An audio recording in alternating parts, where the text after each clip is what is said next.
transport ship dropped out of hyperspace with a shudder that rattled every loose bolt in its aging frame. Private Kira Vance stood near the viewport, her standard-issue duffel bag resting against her leg, watching as the massive orbital station of Fortress Helm grew larger against the backdrop of stars.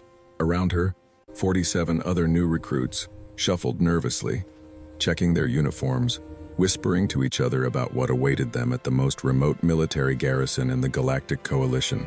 Fortress Helm was not a posting anyone requested. It sat at the edge of Coalition space, a massive ring of metal and weapons platforms designed to watch the empty void beyond known civilization. Nothing had come from that darkness in 300 years. Some said nothing ever would. The garrison was where careers went to stagnate, where soldiers counted down the days until retirement, where nothing interesting ever happened. Kira seemed like every other recruit on that transport. She was 23 years old according to her service record. She had brown hair cut short in military fashion. Her eyes were gray, unremarkable. Her physical scores were above average but not exceptional. Her psychological evaluation marked her as stable, cooperative, and unlikely to cause problems. In every way that mattered to military bureaucracy, she was perfectly ordinary. The transport docked with a metallic clang that echoed through the passenger compartment.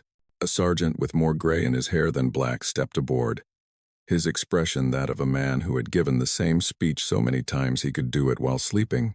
"Welcome to Fortress Helm," he said without enthusiasm. "I am Sergeant Major Chen. You will follow me to processing. You will not speak unless spoken to. You will not touch anything. You will not wander off. Anyone who fails to follow these simple instructions will find themselves cleaning waste recyclers for their first month of service. Are we clear?" A chorus of nervous affirmations answered him. Kira followed with the others as they marched through corridors that smelled of recycled air and military-grade cleaning solution. The station was enormous, far larger than it appeared from outside. Their route took them past sealed doors marked with security classifications, past windows looking into massive hangar bays where old patrol ships sat, gathering dust, past mess halls and barracks and training facilities that all showed signs of long, uneventful use. Processing took 3 hours. Medical scans, biometric registration, uniform fitting, equipment issue, housing assignment. Kira moved through each station with the patience of someone who had done similar things before, though her record showed no prior military service. When the medical technician ran a full-body scan, the machine beeped its approval without noting anything unusual. When security personnel verified her identity against Coalition databases, every query returned exactly what her file said it would. She was assigned to Delta Company, 4th Platoon, Barracks Wing 7. Her bunkmate was a nervous young woman from one of the inner colony worlds named Specialist Yuki Tanaka, who had been at Fortress Helm for 6 months and still jumped at unexpected sounds. "It's not bad here," Yuki said as Kira unpacked her few possessions into the small locker beside her bunk. "Boring, mostly.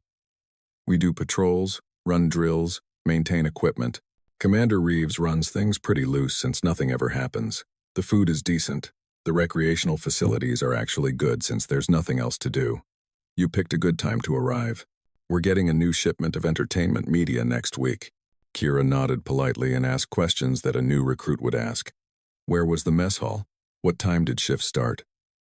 What was their commanding officer like? Who should she avoid making angry? Yuki answered each question happily, clearly glad to have someone to talk to. She explained that Commander Helena Reeves had been at Fortress Helm for 15 years and had stopped caring about regulations that did not affect safety or readiness. She warned that Sergeant Major Chen was strict but fair, that Lieutenant Commander Okonkwo ran the tightest shift rotation and expected punctuality, and that the quartermaster would trade better rations for help with inventory duties. That first night, Kira lay in her bunk and listened to the sounds of the station around her. The hum of life support systems, the distant thrum of the power core, the soft breathing of Yuki in the bunk across from her, occasional footsteps in the corridor outside, the creak of metal expanding and contracting as thermal systems cycled. She had memorized the layout of the station before arriving. Every corridor and every room, every access point and every restricted area. She knew where the armory was, where the command center sat, where the communications array reached out into the void. She knew which doors required what level of clearance. She knew the patrol schedules and the shift rotations and the maintenance cycles. None of this was in her service record. The first week passed without incident. Kira learned the rhythms of Garrison life, falling into the routine that Yuki had described. Morning drills, equipment checks, patrol rotations that took her through sections of the station she had only seen on blueprints before. Meals in the mess hall where she sat with the other new recruits and listened to veterans tell stories about nothing happening, year after year after year. She was good at her duties, not so good that she stood out, but good enough that no one complained. She made no friends but created no enemies. She was polite to everyone, helpful when asked, quiet when not. Within days, the other members of Delta Company had stopped noticing her at all. This was exactly what she wanted. On her 8th day at Fortress Helm, Kira was assigned to a maintenance detail in one of the station's auxiliary computer cores. It was boring work, the kind that new recruits always received. Cleaning dust from ventilation filters, checking cable connections, replacing worn-out data storage units with new ones from the supply chain. The auxiliary core was 3 levels below the main command center, tucked into a corner of the station that saw little traffic. The senior technician who was supposed to supervise her spent most of the shift in a small office nearby, watching entertainment feeds on his personal tablet and trusting that she would not break anything important. Kira did not break anything. Instead, she worked with careful precision through her assigned tasks until she reached a particular junction box in the far corner of the room. The box was old, installed when the station was first built 2 centuries ago. Its external casing showed the wear of countless maintenance cycles, the scratches and dents of technicians who had opened it 10,000 times. She opened it exactly as every technician before her had done. Inside were the expected components: power regulators, data relays, connection points for the station's backup systems. Everything looked normal. Everything looked the way it was supposed to look. Kira reached into her pocket and produced a small device no larger than her thumbnail. It was not military issue. It was not on any inventory list anywhere in the coalition. It looked like a standard data chip, the kind that soldiers used to carry personal messages or entertainment files. But when she inserted it into a specific port inside the junction box, it did something no data chip was supposed to do. It began to copy. The station's systems contained centuries of data: personnel records, maintenance logs, communication archives, mission reports that detailed every patrol, every drill, every incident, large or small, that had occurred at Fortress Helm since its construction. The data chip was not large enough to hold all of this, but it was designed to be selective. It searched for specific patterns, specific keywords, specific files that matched criteria programmed into it long before Kira had ever set foot on the transport that brought her here. She worked for another 20 minutes on legitimate maintenance tasks while the device did what it was made to do.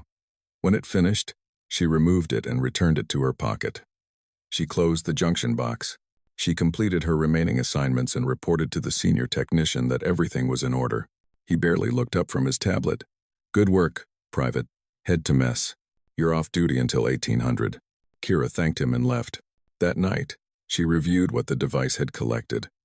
Most of it was useless. The accumulated bureaucratic debris of a military installation operating far from anywhere important. But buried in the mass of mundane data were files that made her sit very still for a very long time. The files were old, older than the station itself. They had been transferred here from some previous location, archived in a system that no one had thought to examine in generations. They contained records of something called Project Threshold, a research initiative that had been officially discontinued 283 years ago. According to the public records, Project Threshold had been an early attempt to explore the region of space beyond coalition borders. It had failed. The ships sent out never returned. The project was abandoned. The frontier was declared impassable. Fortress Helm was built to watch the darkness just in case, but everyone knew nothing would ever come from it. The files Kira had found told a different story. Project Threshold had not failed. Project Threshold had succeeded beyond anyone's expectations. The ships sent into the void had found something there. Something so important and so dangerous that the entire project had been erased from public knowledge. The researchers who made the discovery were silenced. The records were sealed. The truth was buried so deep that even the people running Fortress Helm had no idea what they were really guarding. Kira read through the files again, committing every detail to memory. Then she erased them from the device. If anyone examined it now, they would find only the standard data that soldiers carried everywhere. Personal photos, music files, a few harmless games, nothing worth a second glance. She did not sleep that night. Instead, she lay in her bunk and listened to Yuki breathe and thought about what she had learned and what she would do next. The second week brought complications. Lieutenant Commander James Okonkwo was the station's security chief, a serious man with sharp eyes and a reputation for noticing things that others missed. He had served at Fortress Helm for 7 years, long enough to know every face and every routine and every deviation from what was normal. He noticed Kira. It was nothing specific at first, just a feeling, an instinct developed over decades of military service. The new recruit from the latest transport batch was different somehow, not different in any way he could articulate or document, not different enough to warrant formal attention, just different enough to make him watch her more closely than he watched the others. He reviewed her service record and found nothing wrong. He checked her performance evaluations and found nothing exceptional. He observed her during drills and patrols and saw nothing that violated any regulation. She was, by every measurable standard, exactly what her file said she was, but James Okonkwo had not survived 7 years as security chief by ignoring his instincts. He began to track her movements through the station's internal monitoring systems. Every corridor on Fortress Helm had cameras, every door logged, who passed through it, and when. Every communication left a record somewhere in the station's vast data archives. If Private Kira Vance was doing anything she should not be doing, he would find evidence of it. What he found instead was a pattern of perfect normalcy. She went where she was supposed to go. She did what she was supposed to do. She spoke to the people she would reasonably be expected to speak to. She never entered restricted areas. She never accessed systems beyond her authorization level. She never made suspicious communications or received suspicious messages. It was, Okonkwo realized after several days of surveillance, almost too perfect. Real people made small mistakes. Real people occasionally forgot to log an access. Real people sometimes took unauthorized shortcuts through maintenance corridors when they were running late. Real people left traces of imperfection everywhere they went. Kira Vance left none. He brought his concerns to Commander Reeves during their weekly security briefing. Helena Reeves was 53 years old and had the weathered appearance of someone who had stopped expecting surprises from life. She listened to his report with the patience of long experience. "You're telling me," she said when he finished, "that you suspect this recruit because she follows regulations too closely. I'm telling you something feels wrong, Commander. I've been doing this long enough to trust that feeling, and I've been commanding this station long enough to know that feelings don't go in official reports. Do you have any actual evidence that Private Vance has done anything improper?" Okonkwo admitted that he did not. "Then I suggest you continue monitoring her quietly and let me know if anything concrete develops. In the meantime, I have an inspection team arriving from Central Command in 3 weeks, and I need to make sure this station looks like we actually do something useful out here. Unless you have something more urgent to discuss, I have a great deal of preparation to do." The meeting ended. Okonkwo returned to his duties, but he did not stop watching. Kira knew she was being watched. She had known since the 3rd day of Okonkwo's surveillance. The security chief was good at his job, but she was better at noticing attention than he was at hiding it. She saw the subtle adjustments in camera angles. She noticed when the same faces appeared too often in her peripheral vision. She recognized the patterns of directed observation that she had been trained to detect. She did not change her behavior. Changing behavior under surveillance was itself a tell, a sign that the subject knew they were being monitored. Instead, she continued to be exactly what her file said she was, a new recruit finding her place in the rhythms of Garrison life. The inspection team would arrive in 3 weeks. The files she had found mentioned scheduled visits from Central Command, events that occurred every few years to ensure Fortress Helm was maintaining readiness standards. During these inspections, additional security protocols were activated. Additional personnel were brought in from the nearest coalition worlds. Additional scrutiny was applied to every aspect of station operations. It would be the perfect opportunity for what she needed to do next. But first, she needed access to the main archive. The files in the auxiliary core had been copies, fragments of the complete records. The originals were stored in a secure vault 3 levels below the command center. protected by security measures that only senior officers could bypass. Getting into that vault would require either incredible skill or help from someone on the inside. Kira had both. She began to cultivate a friendship with Master Sergeant Patricia Torres, the station's chief archivist. Torres was 58 years old and had been managing Fortress Helm's records for 2 decades. She was lonely, dedicated to her work, and desperate for anyone who showed genuine interest in the history she guarded. Kira showed interest. She asked questions about the station's past, about the people who had served there before, about the records that documented centuries of watchfulness. Torres was delighted to find a young soldier who cared about such things. She began to share stories, to show Kira documents that were technically restricted but not classified, to treat her as an unofficial apprentice. Over the course of 2 weeks, Kira learned everything about how the archive was organized, how its security systems operated, and how someone might access the deepest levels if they had the right credentials. She learned that Torres was the only person on the station who could enter the historical vault without triggering security alerts. She learned that Torres had a habit of working late, and that she sometimes forgot to log out of her terminal when she took breaks. She learned that Torres trusted her. On the night before the inspection team was scheduled to arrive, Kira put her plan into motion. The inspection transport would dock at 0800. By 0600, the entire station would be in a state of controlled chaos. Everyone focused on making a good impression for the visitors from Central Command. Security would be technically heightened but practically distracted. Okonkwo would be occupied with coordinating the inspection team's welcome. The regular monitoring systems would be overwhelmed with legitimate activity. At 0547, Kira entered the archive section. Torres was there, as expected, preparing documentation for the inspection team. She looked up with a smile when Kira appeared. "You're up early. Nervous about the inspection?"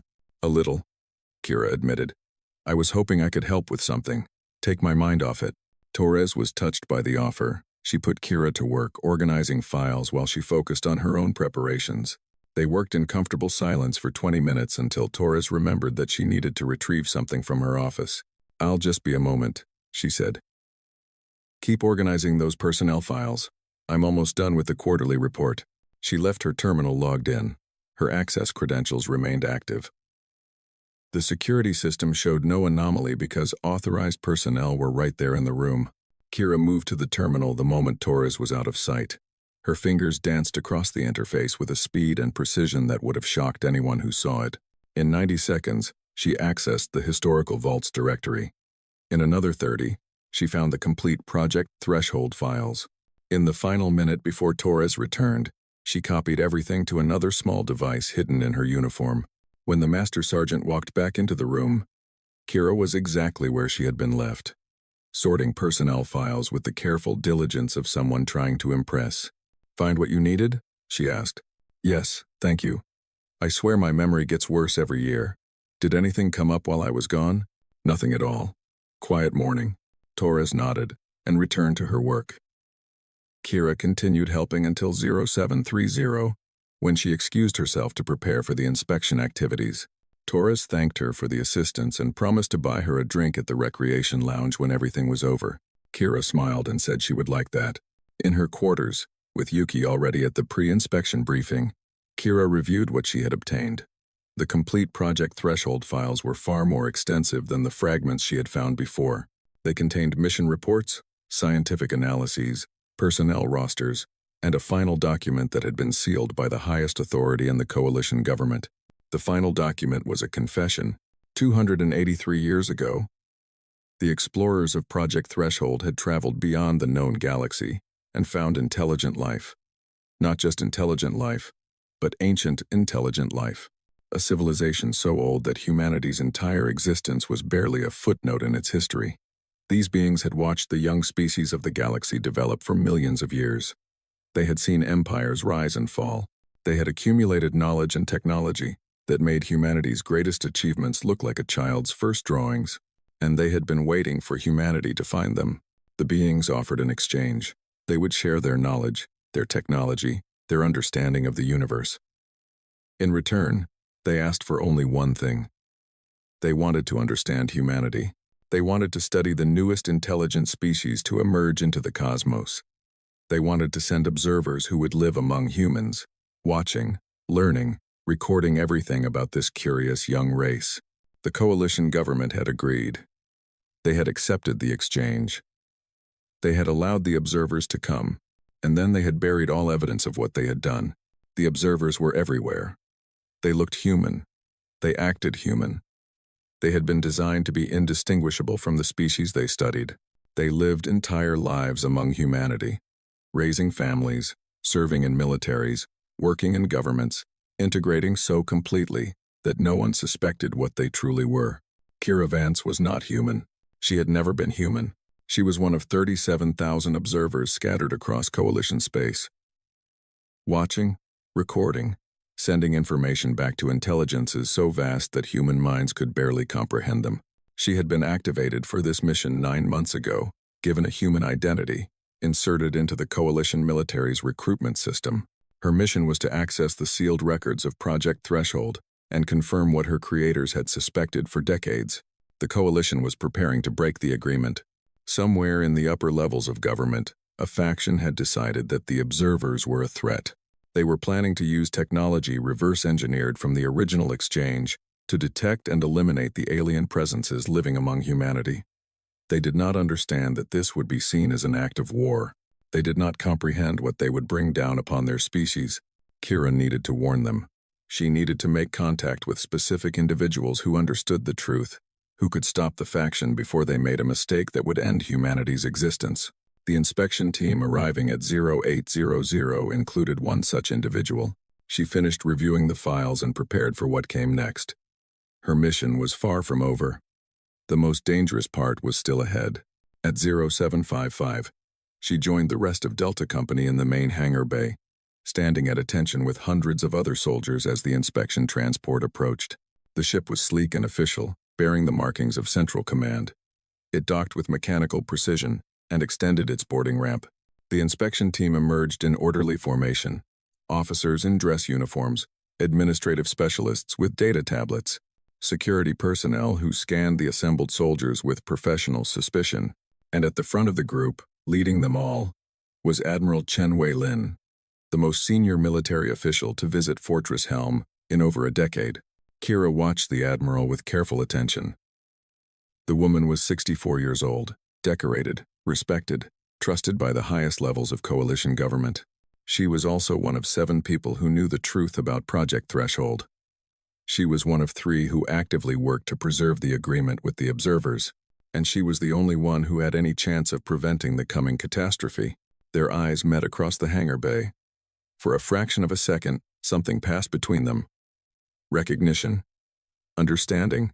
A silent acknowledgement that this moment had been planned long before either of them had been born. Then the moment passed. The Admiral moved on. The inspection began. Kira stood at attention and waited for her opportunity to make contact. The inspection proceeded with military precision. Admiral Chen Wei-Lin moved through the station with her entourage, examining every department, questioning every officer, reviewing every system, with the thoroughness that had made her reputation. Commander Reeves followed 3 steps behind, answering questions and trying not to show her nervousness. Kira observed from a distance, performing her assigned duties while tracking the Admiral's progress through the station.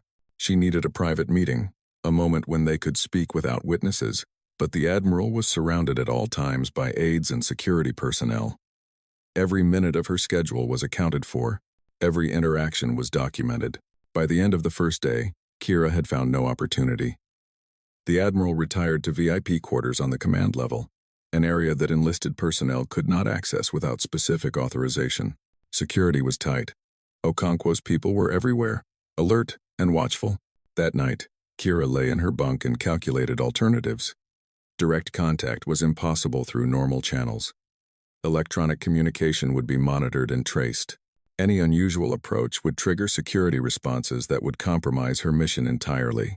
She needed another way. The answer came from an unexpected source. At breakfast the next morning, Yuki mentioned casually that the Admiral had requested a tour of the historical archive later that day. Master Sergeant Torres was preparing the presentation herself, honored by the attention from such a senior official. Torres asked if you could help, Yuki added. She said you've been really interested in the archive work. I told her I'd pass the message along. Kira controlled her expression carefully. That sounds interesting. When does she need me? After lunch. She said to meet her at the archive entrance at 1400. The universe, it seemed, was cooperating. At 1400, Kira arrived at the archive to find Torres in a state of controlled panic.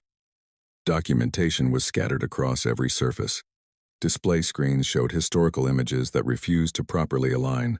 The presentation she had prepared for the Admiral was a technical disaster. "Thank goodness you're here," Torres said when she saw Kira. "Everything stopped working an hour ago.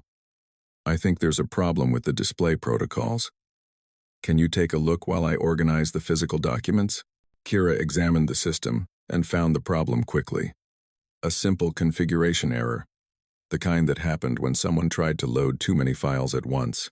She fixed it in minutes and helped Torres arrange the remaining materials. By the time the Admiral's party arrived at 1500, the archive was ready. Admiral Chen Wei-Lin entered with 3 aides and 2 security officers. She moved through the space with an expression of polite interest, asking questions about the station's history, examining documents that Torres presented with pride. The Master Sergeant was in her element, sharing knowledge that few people ever wanted to hear. Kira stood at the back of the room, officially there to assist with technical matters if needed. She watched the Admiral carefully, looking for any sign of recognition, any indication that the woman knew what she was. The tour lasted 45 minutes. The Admiral examined personnel records from the station's founding, reviewed construction documents that showed how Fortress Helm had grown over 2 centuries, and asked insightful questions about the archive's organization and preservation methods. Then she asked to see the historical vault. Torres hesitated. "Admiral, the vault contains some restricted materials. I would need to check the access protocols before allowing entry." "I have level Omega clearance," the Admiral said calmly. "I believe that covers any restrictions this station might have." Torres could not argue with that. Level Omega was the highest security classification in the Coalition military. Anyone who held it could access anything, anywhere, without question. "Of course, Admiral. I'll open the vault for you." Torres moved to the security panel and began the authentication process. The Admiral's aides positioned themselves around the room. The security officers watched everything with professional attention, and Admiral Chen Wei-Lin turned to look directly at Kira. "Private," she said. "I understand you've been helping Master Sergeant Torres with her work. Perhaps you could assist me in the vault as well." Kira felt the weight of every eye in the room. Torres looked surprised but pleased. The aides looked confused. The security officers looked suspicious. "Of course, Admiral," Kira said. "I'm happy to help however I can." The vault doors opened with a heavy mechanical sound, revealing a chamber lined with sealed containers and locked cabinets. Centuries of the station's most sensitive records were stored here, preserved against time and decay. The Admiral stepped inside. "Everyone, wait here. The private and I will need only a few minutes." One of the security officers started to object. "Admiral, protocol requires that we accompany you into any restricted area." The Admiral's expression did not change, but something in her eyes made the officer stop speaking. "Lieutenant, I have been serving this coalition since before your parents met. I believe I can handle a few minutes in an archive with a single enlisted soldier. Remain at the door if it makes you comfortable." She did not wait for a response. She walked into the vault, and Kira followed. The moment they were past the sight line of the door, the Admiral's demeanor changed completely. Her military formality dropped away, replaced by an intensity that had been hidden behind her careful public face. "We have approximately 90 seconds before my security becomes too uncomfortable to stay outside," she said quietly. "You are observer designation 773. Correct?" "Yes, Admiral. You know what I am. I know what all of you are. I've known since I was 22 years old, when my grandfather told me the truth before he died. He was one of the original negotiators. He made me swear to protect the agreement. The agreement is in danger. There is a faction within the government that plans to use modified detection technology to locate and eliminate all observers in coalition space. They believe we are a threat that must be neutralized." The Admiral's expression tightened. "I know about the faction. I've been fighting them quietly for 3 years. They're gaining influence. 2 of them are on the Coalition Security Council now. If they succeed in pushing through their elimination proposal, everything ends. Your people will respond. The coalition will be destroyed. Billions will die. That is why I'm here. My creators need to know the situation. They need to understand the timeline. And they need your help to stop it. What do they want me to do? Kira reached into her uniform and produced a small object that looked like a standard data chip. This contains everything I've gathered. Intelligence about the faction's plans, their timeline, their methods. It also contains a message from the collective. The Admiral took the chip without hesitation. A message? My creators want to speak with you directly. This chip will establish a secure connection when activated. They believe you may be the only human in a position to prevent what is coming. Footsteps approached the vault door. The 90 seconds were nearly up. How do I activate it? Hold it against your temple and think about stars. They will do the rest.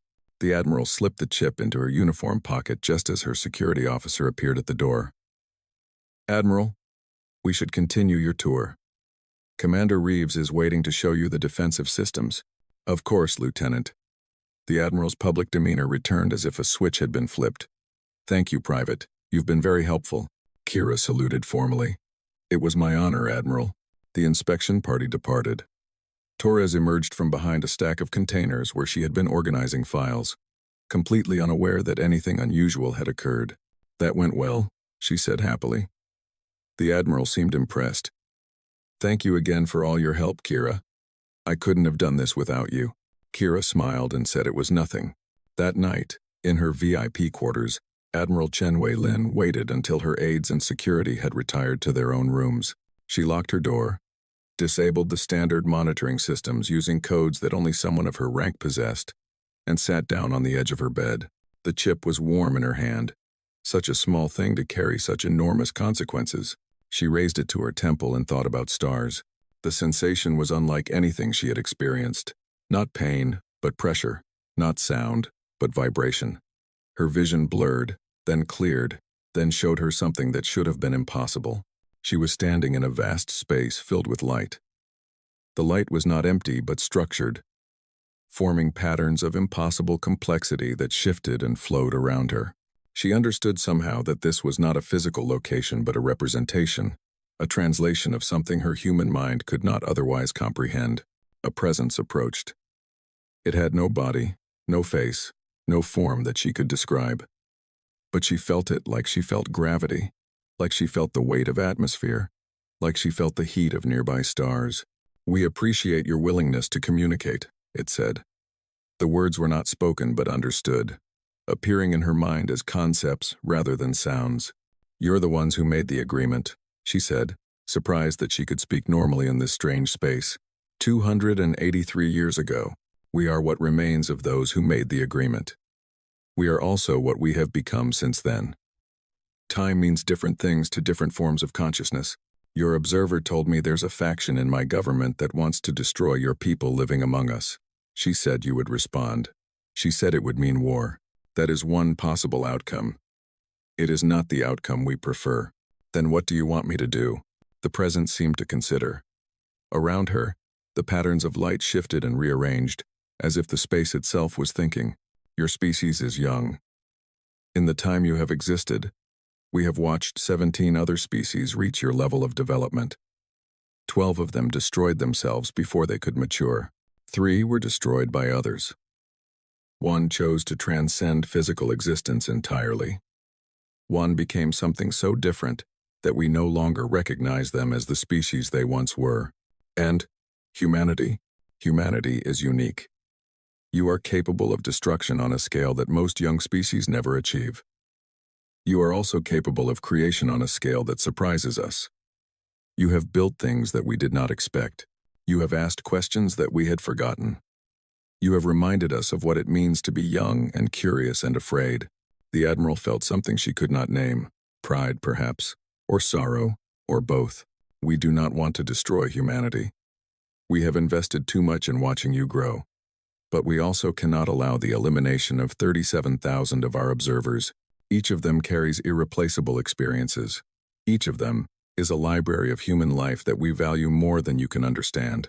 If the faction succeeds in their plan, if they activate their detection technology and begin eliminating your people, What will you do? We will defend our observers. We will do what is necessary to stop the threat. We will try to minimize the harm, but we will not sacrifice 37,000 lives to preserve a species that has chosen to attack us. The Admiral understood. She understood completely, and she knew with absolute certainty that these beings meant exactly what they said. They had the power to defend themselves. They had the power to end humanity if they chose. They were choosing restraint. But restraint had limits. Tell me what you need. Tell me how to stop this. The faction leading this movement believes that we are parasites. They believe that our observers steal information and send it back to be used against humanity. They believe that we are preparing an invasion, an assault, a war of conquest. Is any of that true? No. Our observers watch and record. They do not interfere. They do not manipulate. They live human lives, raise human families, contribute to human society. Many of them have forgotten what they originally were. Many of them love humanity more than we could have imagined possible. Then why doesn't your species just reveal themselves? If people knew the truth, if they understood what you really are, maybe the fear would go away. That approach has been considered. It was rejected. The original negotiators, both human and otherwise, understood that humanity was not ready for that knowledge. The fear that the faction feels now would have been universal then. The agreement was designed to allow humanity time to mature, to become ready for the truth. And now? Is humanity ready now?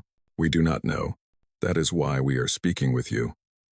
That is why we have chosen to explain ourselves rather than simply acting.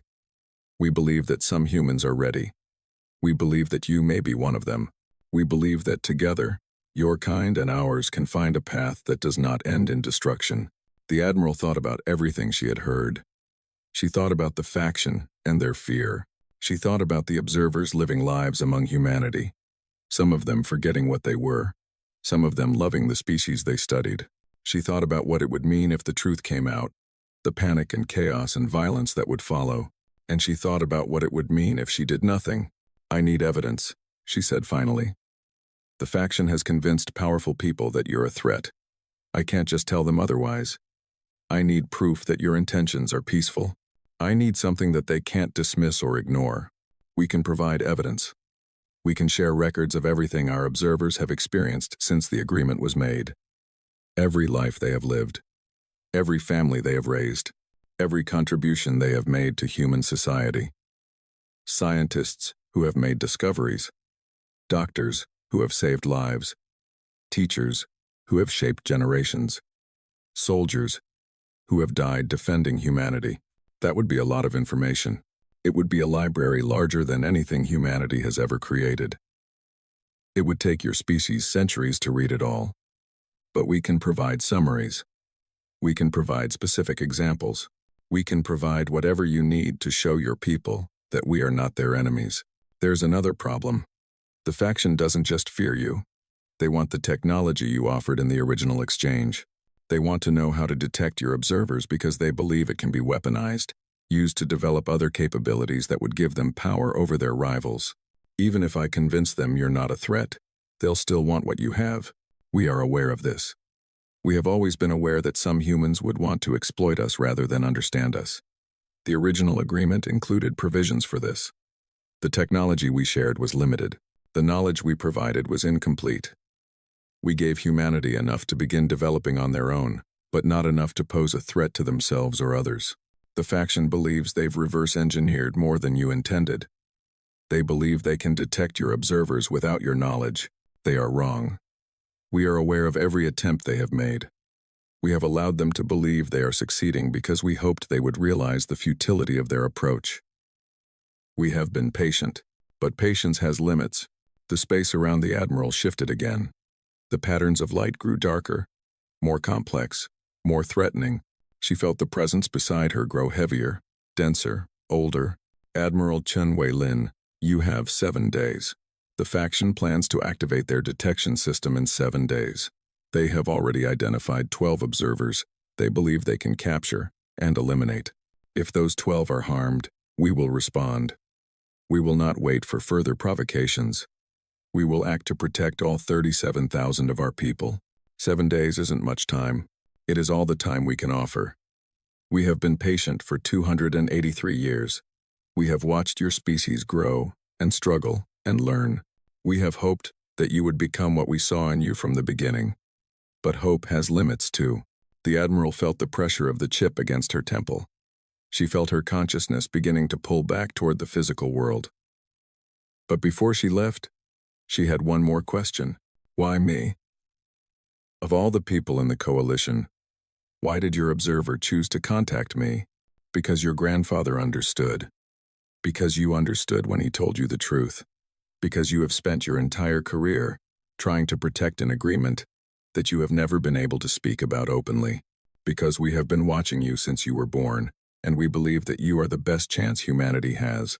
The light faded. The presence withdrew. Admiral Chen Wei-Lin found herself sitting on the edge of her bed, the chip cooling in her hand, her mind filled with impossible knowledge. 7 days. 7 days to save 2 species from a war that neither of them wanted. She did not sleep that night. Instead, she began to plan. The next morning, the Admiral summoned Commander Reeves to her temporary office for a private meeting. The station commander arrived looking nervous, expecting criticism of her inspection performance. "Close the door," the Admiral said. "What I'm about to tell you does not leave this room. If you repeat it to anyone without my authorization, I will have you court-martialed and erased from every record in the coalition. Do you understand?" Reeves understood. Over the next hour, the Admiral explained everything. Project Threshold, the agreement, the observers, the faction, the 7-day deadline. By the end, Commander Reeves was sitting in stunned silence. Her entire understanding of the universe transformed. "This is real," she said finally. "All of it. You're telling me that aliens have been living among us for almost 300 years. And nobody knew. Some people knew, not many. The secret has been kept because the consequences of revealing it were too dangerous. But now the consequences of keeping it are even worse. What do you need from me?" The Admiral leaned forward. "There's an observer at this station. She arrived on the last transport rotation. Her name is Kira Vance. She's the one who made contact with me, who gave me the information I needed to understand what's happening." Reeves' expression shifted. "Lieutenant Commander Okonkwo has been suspicious of her since she arrived. He said something felt wrong about her, but he couldn't prove anything. His instincts were correct. She's not human. She's something else wearing a human form, living a human life, watching and recording and reporting back to beings so old that we can barely comprehend them. And you want me to what? Protect her? Help her escape? I want you to help me save your species." The Admiral stood and walked to the viewport, looking out at the stars beyond. "In 7 days, a faction within our government is going to try to eliminate 12 observers they've identified as alien. If they succeed, if even one of those observers is harmed, we face annihilation. Not war, not conflict, annihilation. The beings behind the observers have the power to end us completely. They've chosen not to, because they see potential in humanity, but they will defend their own if we force their hand. What can I do from here? We're on the edge of nowhere. We have no political influence, no military power, nothing that could affect decisions being made in the core worlds. You have something more valuable than all of those things, Commander. You have information." The Admiral turned back to face her. This station was built to watch the void, but its real purpose was something else. Fortress Helm is where the Coalition stored everything related to Project Threshold. Every record, every artifact, every piece of evidence that the agreement ever existed. The faction believes they've found and controlled all of this information. They're wrong. There are archives here that even they don't know about, and I need you to help me find them. Commander Reeves thought about the station she had commanded for 15 years. She thought about the sealed sections she had never been authorized to enter, the systems she had been told to ignore, the questions she had learned not to ask. "Master Sergeant Torres," she said slowly, "the historical archive. She's been cataloging records here for 20 years. She knows things about this station that nobody else does. Then we need to talk to her, carefully, quietly, without alerting anyone else to what we're doing. What about Okonkwo? He's already watching Vance. If we start acting strangely, he'll notice." The Admiral considered this. "Lieutenant Commander Okonkwo is a problem. He's loyal, dedicated, and suspicious of exactly the wrong things. We need to either bring him into our confidence or find a way to distract him. Bringing him in is risky. He might not believe us. He might think we've been compromised somehow. He might try to stop us, and distracting him might make him even more suspicious. The Admiral sighed. We don't have time for careful planning. We have 7 days to prevent a catastrophe. We're going to have to take some risks. There was a knock at the door. Both women tensed. Come in, the Admiral called. The door opened. Private Kira Vance stood in the entrance, her expression carefully neutral. Admiral, Commander, I apologize for the interruption. I was told you wanted to see me. Reeves looked at the Admiral in confusion. I didn't send for anyone. I did, Kira said, stepping into the room and closing the door behind her. Or rather, I received a message that said you wanted to see me.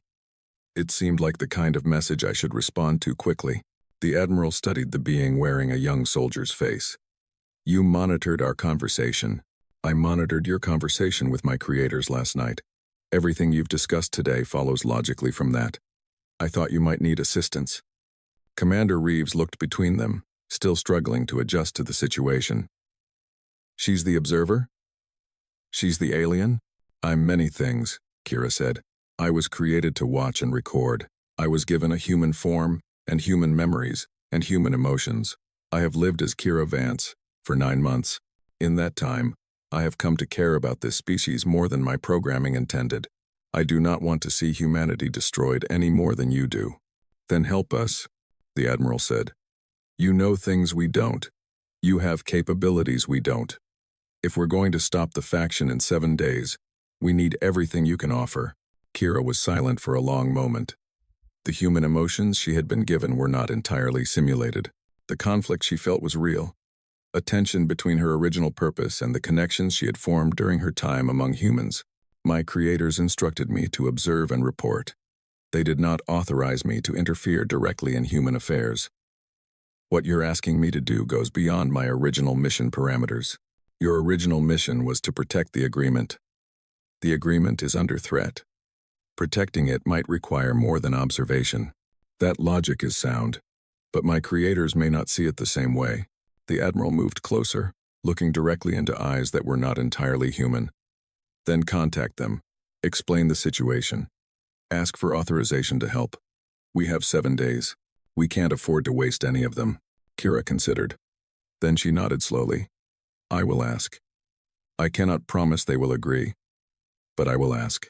She raised her hand to her temple, her eyes unfocused. For a long moment, she stood motionless, her consciousness somewhere else entirely. Then she returned.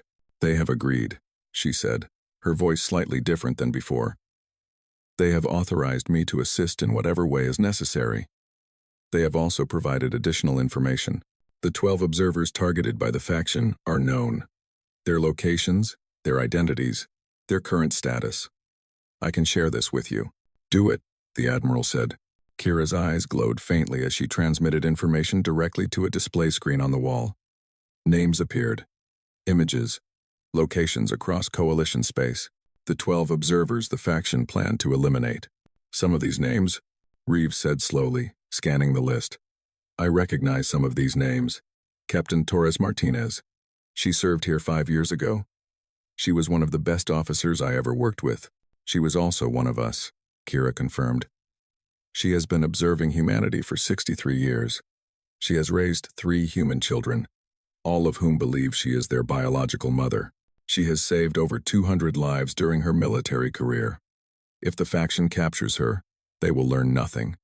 Her human form will cease to function, and her consciousness will return to the collective. But her human family will lose their mother. Her human colleagues will lose their friend. The human lives she would have continued to save will be lost. The weight of it settled on everyone in the room. These were not abstract statistics or theoretical scenarios. These were people who had lived among humans for decades, who had become part of human society, who had invested themselves in humanity's future, and the faction wanted to kill them. We have work to do, the Admiral said. Commander, I need you to give me full access to every sealed section of this station. I need to find records that prove the agreement was made, that show its terms, that demonstrate what we stand to lose if the faction succeeds. I can authorize access, Reeves said. But some of those sections haven't been opened in decades. I don't even know what's inside them. Then we find out. Private Vance, I need you to contact your fellow observers, the 12 who are targeted, and any others who might be able to help.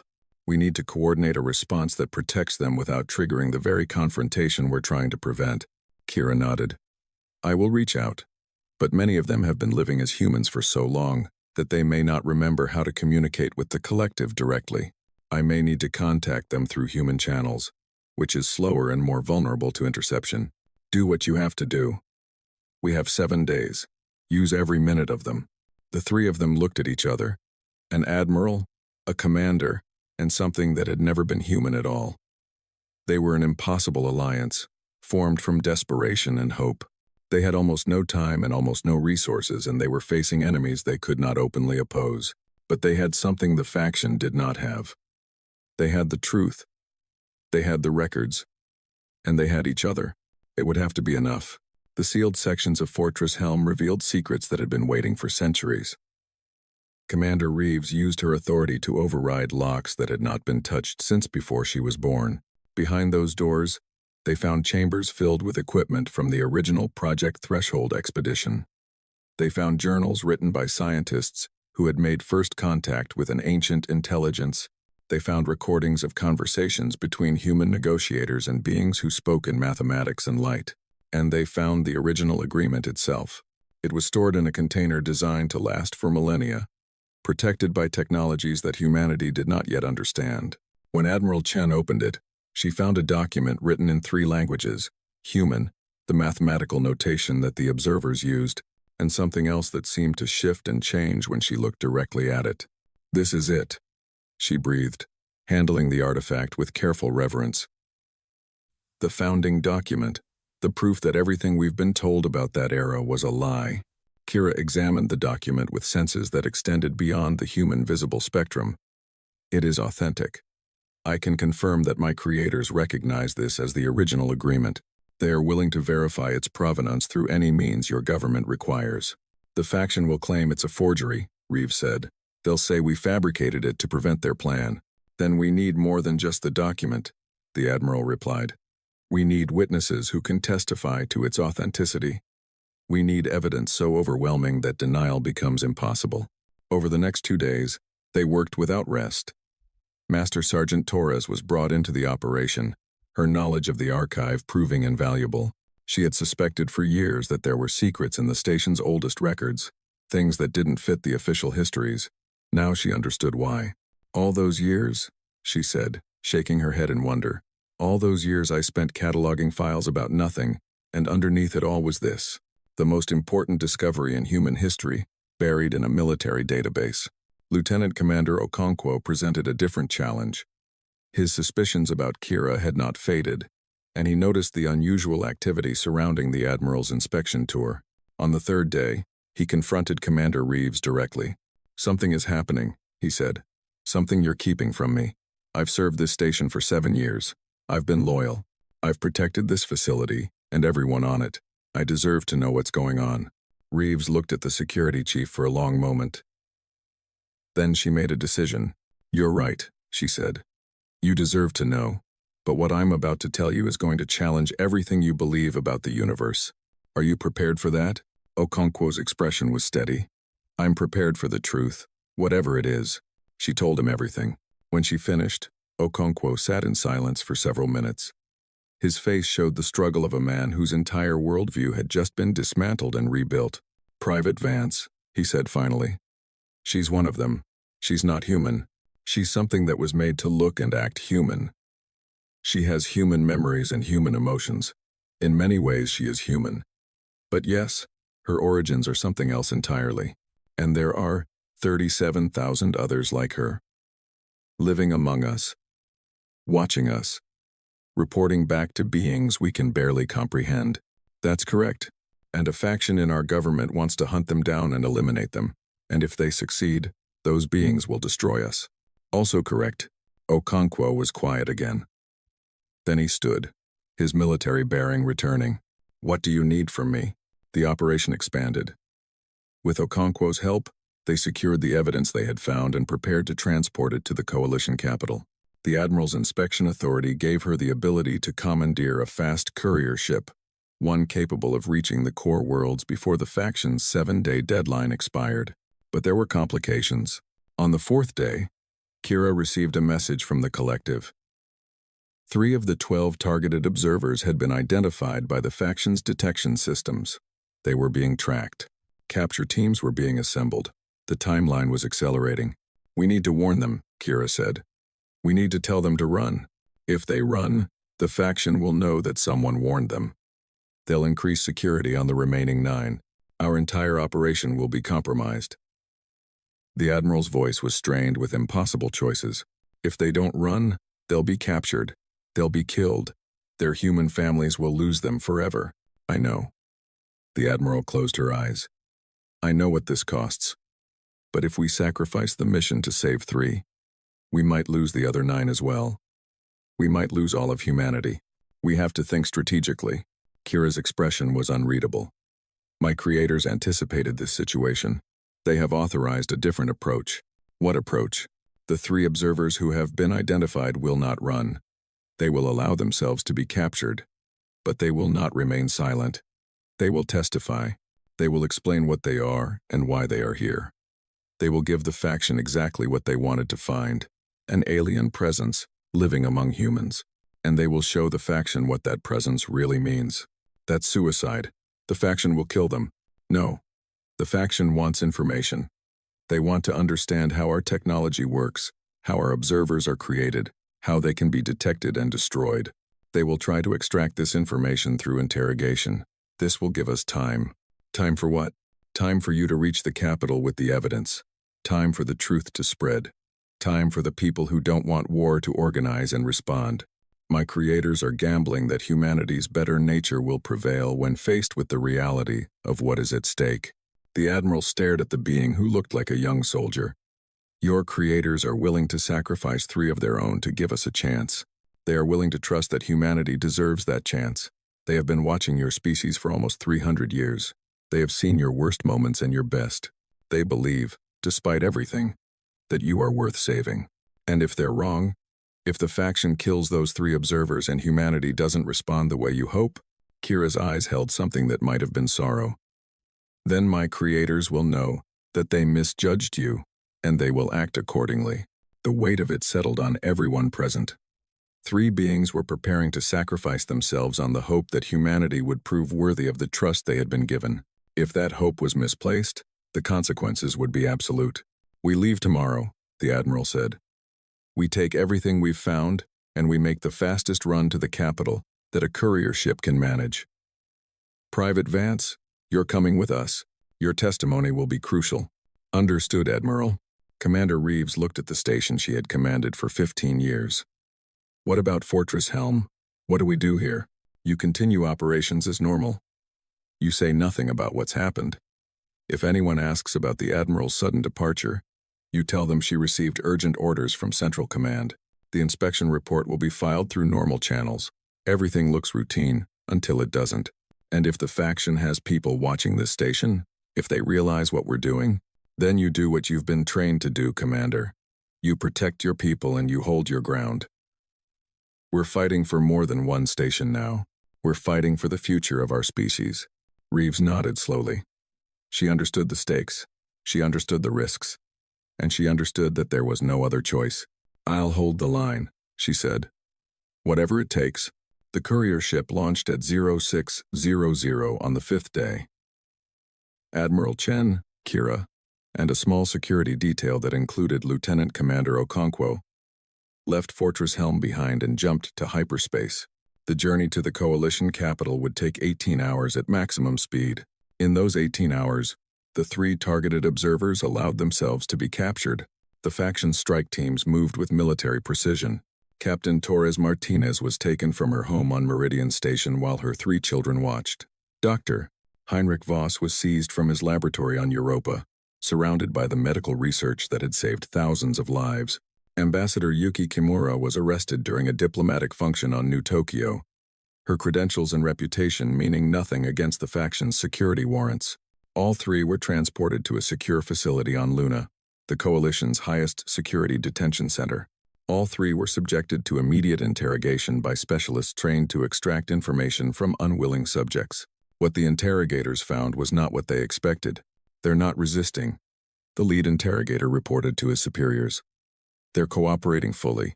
They're answering every question we ask. They want to tell us everything.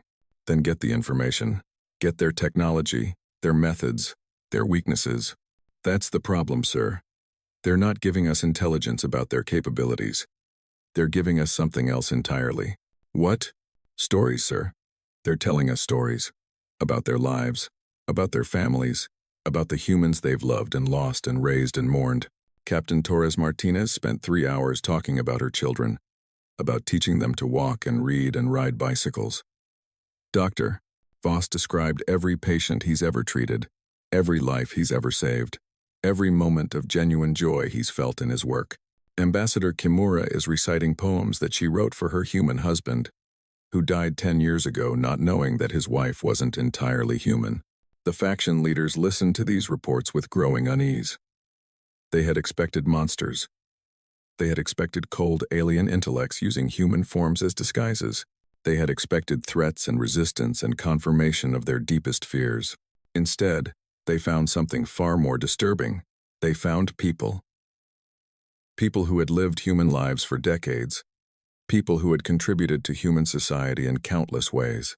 People who loved humanity so deeply that they were willing to sacrifice themselves rather than see it destroyed. This is a manipulation, one of the faction leaders insisted. They're programmed to evoke sympathy. They're designed to make us hesitate. We can't fall for it.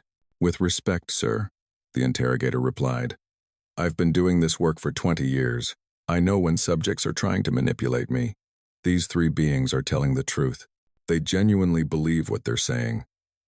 They genuinely care about humanity. Whatever else they might be, they are not our enemies. Then what are they? I don't know, sir. I don't know what they are, but I know what they're not. They're not the threat you told me they would be. The courier ship dropped out of hyperspace in Coalition capital space at 0230 on the 6th day. Admiral Chen transmitted emergency codes that cleared their path directly to the central government complex. By 0400, she was standing before an emergency session of the Coalition Security Council, presenting evidence that most of them had never imagined could exist. The original agreement was displayed for all to see. The recordings from Project Threshold played on screens around the chamber. Scientists from the Council's own staff verified the authenticity of artifacts that had been sealed away for almost 3 centuries, and Kira Vance stood before them and spoke. I am not human, she said. I was created by beings older than your species, older than your star, older than most of the matter that makes up your galaxy. I was given a human form and human memories so that I could live among you and understand you and report my observations back to my creators. I have done this for 9 months. In that time, I have learned more about humanity than I expected to learn. I have felt things that I was not designed to feel. She looked around the chamber at the faces watching her, some hostile, some curious, some simply stunned. My creators could destroy you. They have the capability to end your species entirely. They chose not to. They chose to watch instead, to study, to hope that you would become something worthy of the vast and ancient universe you are just beginning to explore. They made an agreement with your ancestors that allowed them to place observers among you. Those observers have lived human lives for almost 300 years. They have raised families and built careers and contributed to your civilization in ways too numerous to count. She paused, her gaze finding the faction leaders who sat in their designated section. You want to kill us. You want to hunt us down and eliminate us because you fear what you don't understand. But killing us will not make you safe. It will trigger a response that will end your species, not because my creators want to destroy you, but because they will not allow 37,000 of their children to be murdered without consequence. You're threatening us, one of the faction leaders said. You're proving that you're exactly the threat we said you were. No, I am informing you of reality. There is a difference. A threat implies that you have a choice. Reality simply is. You cannot change what my creators will do if you harm their observers. You can only choose whether to create the circumstances that force them to act. Admiral Chen stepped forward. Council members, I have reviewed the evidence. I have spoken with the observers. I have been in direct contact with the intelligence that created them. I can tell you with absolute certainty that the faction's plan will result in the destruction of our species. Not because we will lose a war, but because there will be no war to fight. We will simply cease to exist. Our worlds, our stations, our ships, our people, all of it will be ended in ways we cannot prevent or comprehend. She looked at the faction leaders with an expression of barely controlled anger. You have already captured 3 observers. You are holding them in a detention facility on Luna. If you harm them, if you kill them, you will trigger the very catastrophe you claim to be preventing.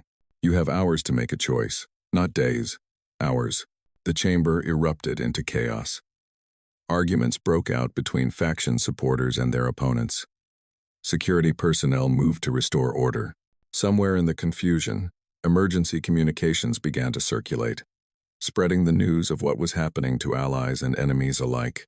And in the detention facility on Luna, Captain Torres Martinez continued to tell stories about her children to anyone who would listen. The vote came at dawn on the 7th day. The Coalition Security Council, faced with evidence they could not ignore and testimony they could not dismiss, made their decision. The faction's detection and elimination program was canceled. The 3 captured observers were ordered released immediately.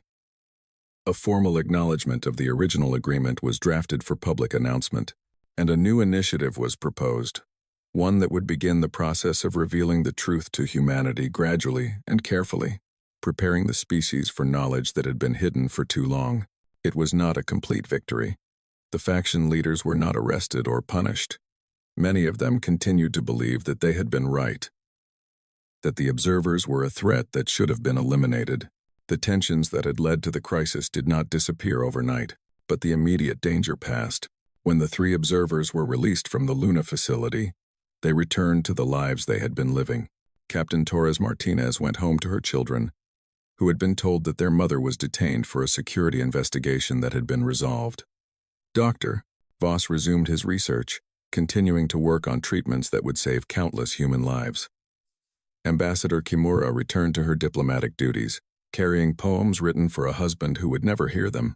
Kira Vance received new orders from the collective. Her mission had changed. She was no longer simply an observer. She was now something more complex, a bridge between 2 forms of consciousness that had chosen to trust each other despite every reason not to.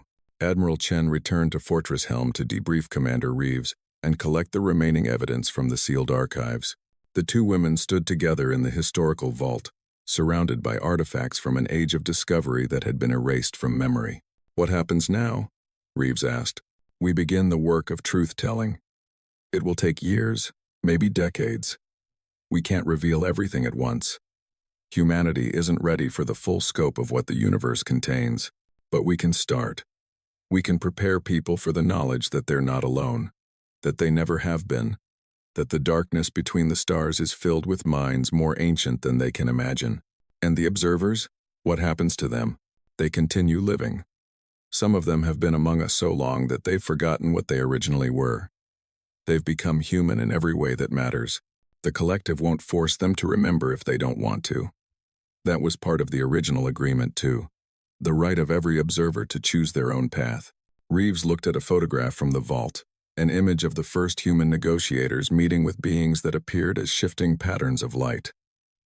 Do you think they were right, the original people who made this agreement? Do you think humanity deserves the trust that was placed in us? The Admiral was quiet for a long time. I think we're still deciding. Every generation, every choice, every act of kindness or cruelty adds to the answer. The observers have been watching us for almost 300 years. They've seen our worst moments. But they're still here. They're still hoping. That has to mean something. On Fortress Helm, Private Kira Vance finished her assigned duties and returned to her barracks. Specialist Yuki Tanaka was there, waiting to share gossip about the Admiral's sudden departure and unexpected return. You missed all the excitement? Yuki said. There were emergency transmissions from the capital. Something big happened, but nobody's telling us what. Commander Reeves has been locked in meetings since yesterday. Kira smiled at her bunkmate, this human woman who had become something like a friend without knowing what she was befriending. I heard there was some kind of political crisis. Security Council drama. It'll probably be in the news feed soon. Politics. Yuki made a face. Nothing ever changes with politics. Same arguments, same factions, same nonsense. Maybe this time will be different. You're an optimist, Kira. I like that about you. That night, Kira lay in her bunk and felt the presence of the collective at the edge of her consciousness. They were pleased.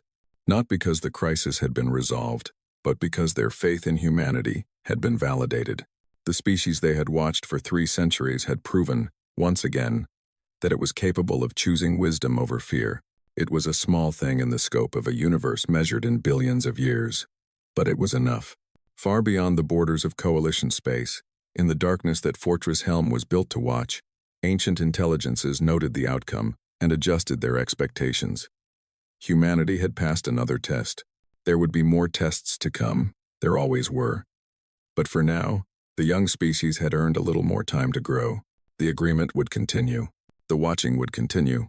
And somewhere in the vast machinery of creation, a universe older than imagination made room for a species still learning what it meant to be alive.